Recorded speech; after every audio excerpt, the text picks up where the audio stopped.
right, we are doing a like 15.5 mile section of the Appalachian Trail on the War Branch. It's like 30-minute drive, but it looks like it's going to be really cool. So yeah. Okay, we are here about 15 miles from nothing. I had to drive down a gravel road for like 45 minutes, but it's really pretty wherever I am. I have to find the entrance to the trail because I'm not like exactly sure where it is. I think it's this way.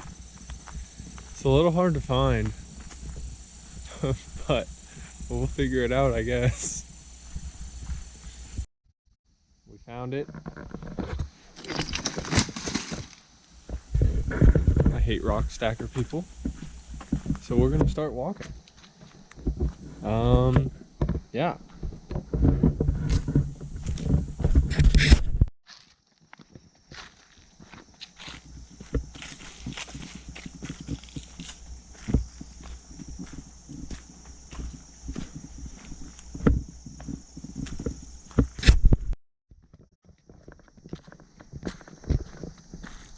This is really cool.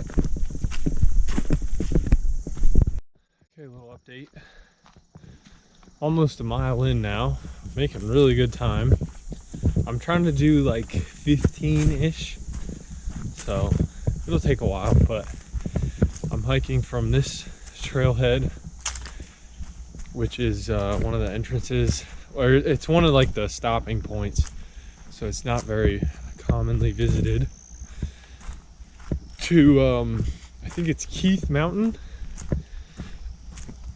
is where I'm gonna kind of turn around, and it's kind of a loop, or I'll have to meet back up with this trail at the end, but we'll get there.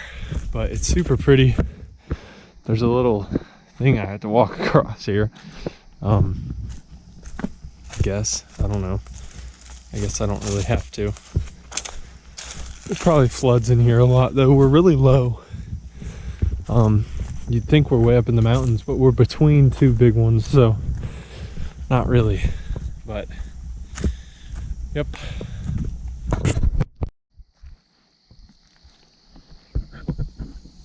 Pretty flowers.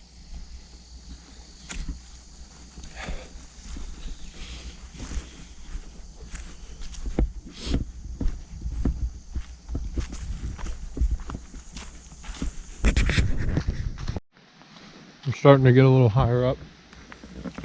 Just snacking on some goldfish that Megan left at my house, so they're mine now. Doing good. Haven't seen many animals. There's lots of tracks and like plants where you can see they pick the leaves clean, but haven't seen anything yet. So we'll see. This sign has definitely been here for a long time. I can hardly read it. Just says we're in the national forest, but we got the goldfish going. I have a dehydrated backpacking meal, so if we find any water on the way, I can use my filter and cook it. But if we don't, probably not going to do me much good having the dehydrated meal. So we'll see. Well, there's a lot of deer in here because all these acorns are split. Means they're eating them. They split them open with their teeth and then they kind of like suck out the inside of them. But a lot of people don't think that they've been eaten, when really they have, because they eat them in such a weird way.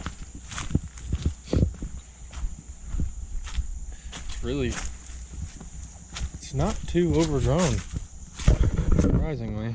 It's been really really smooth so far. So it's nice. Oh, there's a big opening in the canopy right here, so it's really sunny now. This This is really weird. It's like the beach in here, like it's sandy. And there's like these low-hanging everything. I don't know, it's very strange. It's not how it normally is. I hear water. Let's see if we can find it. Okay, I found the water.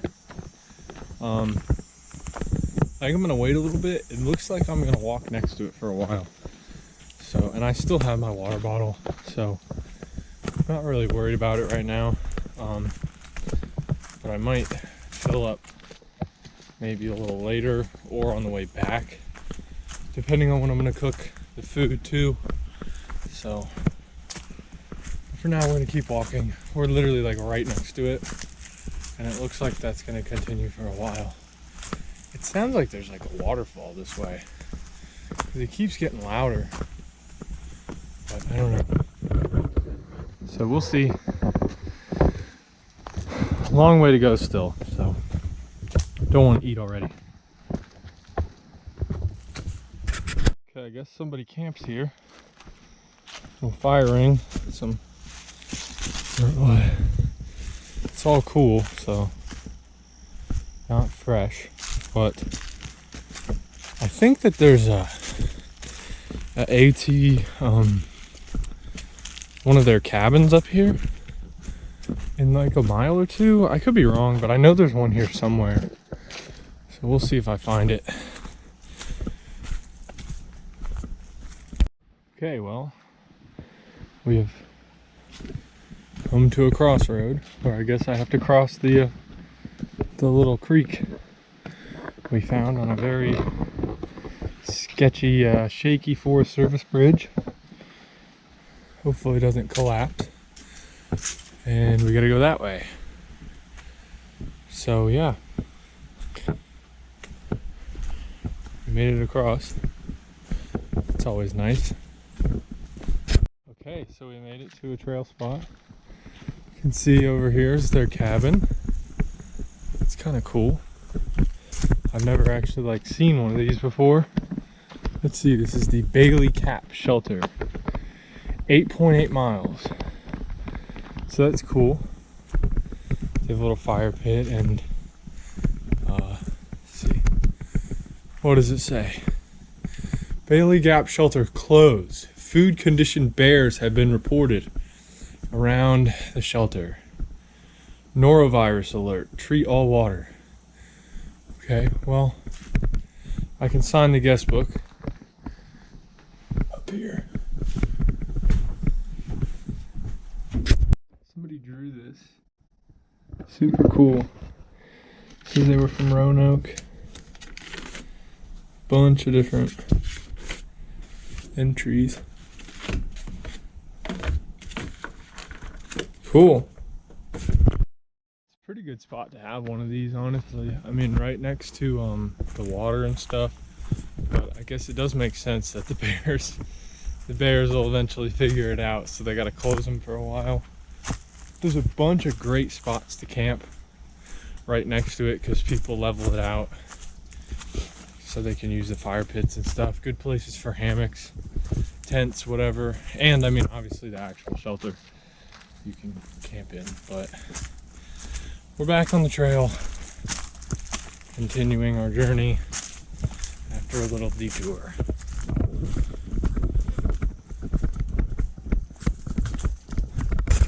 Okay, I was not gonna record him, but I just walked past like a super famous guy who like does the AT, and I talked to him. So that was kind of cool.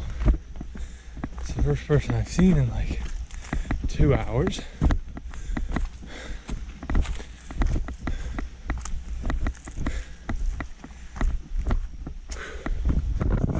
Tree down.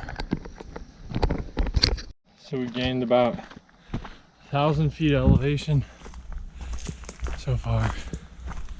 We're not doing exactly as good in terms of time as I would like, but it's fine.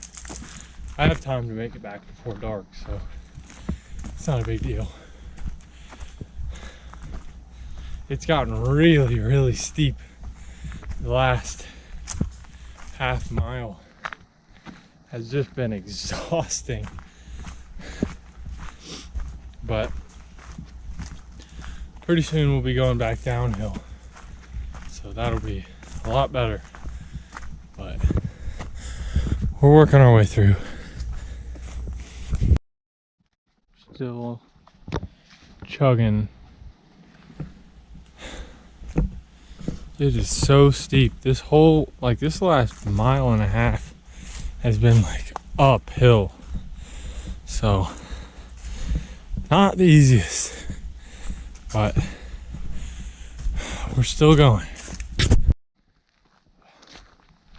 I have realized I didn't bring a lighter, so I have no way to cook my meal. So all I have is my goldfish. So I don't think I'm gonna go as far as I initially planned,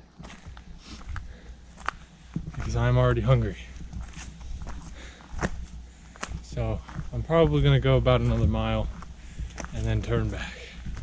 So I made it to a super steep section and I was like, yeah, no, I'm going back if there's no food at the top. So we'll see how long it takes to get back. Probably not as long, since I climbed over 1,000 feet in elevation. So I'm gonna be going downhill. It's either downhill or flat the whole way back. So I imagine it'll take much less time to get back.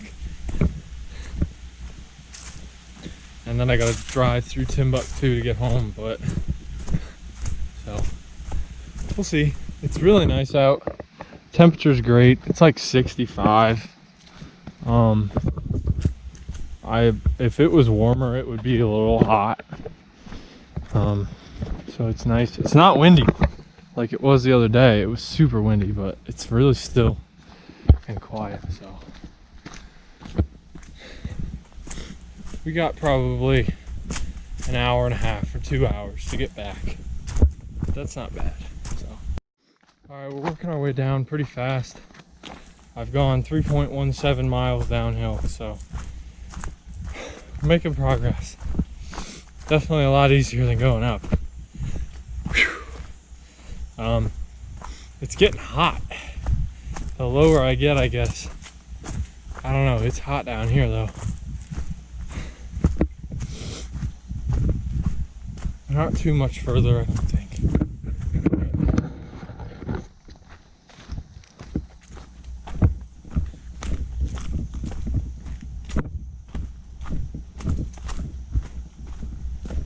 I keep forgetting to record things, but I'm walking back. I've walked back 3.9 miles. We're in like a field thing where I can tell there's been a lot of deer, but I don't see any right now. But lots of signs of them, so we're almost back. Probably like 20 or 30 more minutes. And then I get to a gravel road. I walk like a quarter mile down the gravel road, get my truck, then I gotta drive like 7.5 miles back down the gravel road just to get to a real road, and then it's like 25 miles down this like little itty bitty road that goes through the middle of nowhere, and then I get on 416 and drive home. But it's definitely a long way from anything. Another sign. There's a tree that tipped over. It's a big tree, and it tipped over pretty recently. There's something on top of it. I don't know what it is, but anyways, we'll be back soon. We are back. We are back. Now we just had to drive home. That was a good long hike, but it's a very pretty drive back, so I'm excited.